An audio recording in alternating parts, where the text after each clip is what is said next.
Hello friends, అందరికీ నమస్తే. Welcome to our channel. ఈరోజుటి మన వీడియోలో పితృదోషం ఉన్నప్పుడు కనిపించే లక్షణాలు, అలాగే వాటి నుంచి ఎలా బయటపడాలో ఈ వీడియో ద్వారా తెలుసుకుందాం. పితృదోషాలను తొలగించే కాలం మహా అద్భుతమైన కాలం మహాలయ పక్షం.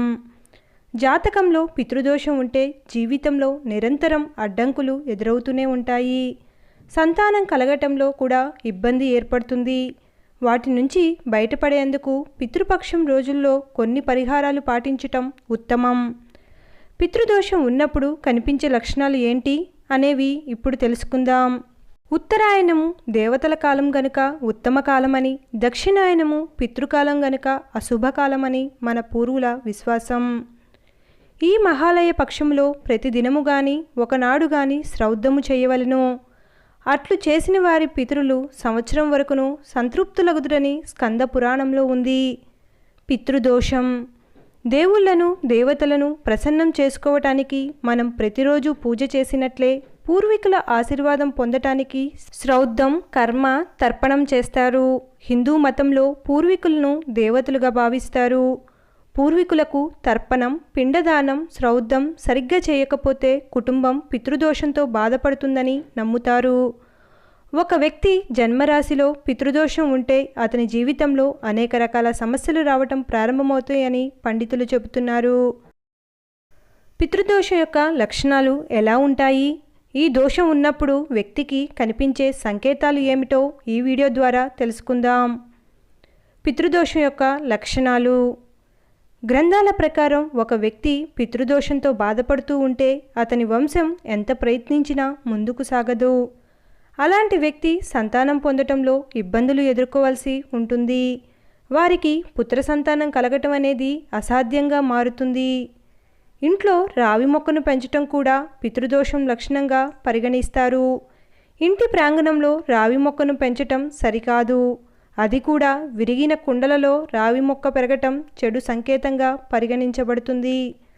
ఒక వ్యక్తి కష్టపడి పనిచేసిన తర్వాత కూడా ఉద్యోగం లేదా వ్యాపారంలో సమస్యలు ఎదుర్కొంటే అది పితృదోషానికి సంకేతంగా పరిగణిస్తారు. పితృదోషం ఉంటే జీవితంలో పురోగతి ఉండదు. పిల్లలు నిరంతరం అనారోగ్యానికి గురి కావటం కూడా పితృదోషం మరొక చిహ్నంగా భావిస్తారు. ఎటువంటి కారణం లేకుండా కుటుంబ సభ్యుల మధ్య తరచుగా వివాదాలు రావటం కూడా ఈ దోషం ఉన్నది అనేందుకు సంకేతంగా భావించాలి. జీవితంలో చిన్న చిన్న ప్రమాదాలు సర్వసాధారణం. కానీ ఈ ప్రమాదాలు ఎక్కువ సంఖ్యలో లేదా ఒకదాని తర్వాత ఒకటి జరిగితే అది పితృదోషానికి సంకేతంగా భావించాలి. పితృదోషం నుండి విముక్తి పొందే మార్గాలు. జ్యోతిష్య శాస్త్రం ప్రకారం పితృపక్ష సమయంలో వారి పేరు మీద ఆహారం, నీరు అందించాలి. పితృదోషం నుండి ఉపశమనం పొందటానికి పితృపక్షం సమయంలో పిండదానం, తర్పణం, పూర్వీకుల శ్రౌద్ధం చేయాలి. పితృపక్ష సమయంలో పూర్వీకుల పేరుతో దీపం వెలిగించాలి. పితృపక్ష సమయంలో పూర్వీకులు భూమికి వచ్చి వారి వారసులకు దీవెనలు ప్రసాదిస్తారని నమ్ముతారు. పితృపక్షం ఎప్పటి నుంచి? భాద్రపద మాసంలో వచ్చే పౌర్ణమి నుంచి పితృపక్షం మొదలవుతుంది. 15 రోజుల పాటు కేవలం పితృదేవతలను సంతోషపెట్టేందుకు అన్ని రకాల ప్రయత్నాలు చేయాలి. వారి ఆశీర్వాదాలు పొందటం కోసం వారి పేరు మీద అన్నదానం చేయటం చాలా ఉత్తమం. సెప్టెంబర్ 18 నుంచి అక్టోబర్ 2 వరకు ఈ కాలం కొనసాగుతుంది. భాద్రపద అమావాస్యతో పితృపక్షం ముగుస్తుంది.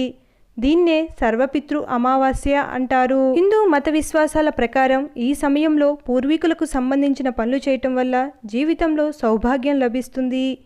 ఈ 15 రోజులు తర్పణం, శ్రౌద్ధం, కర్మ చేయటం వల్ల పితృదేవతలకు సంతోషం కలుగుతుంది.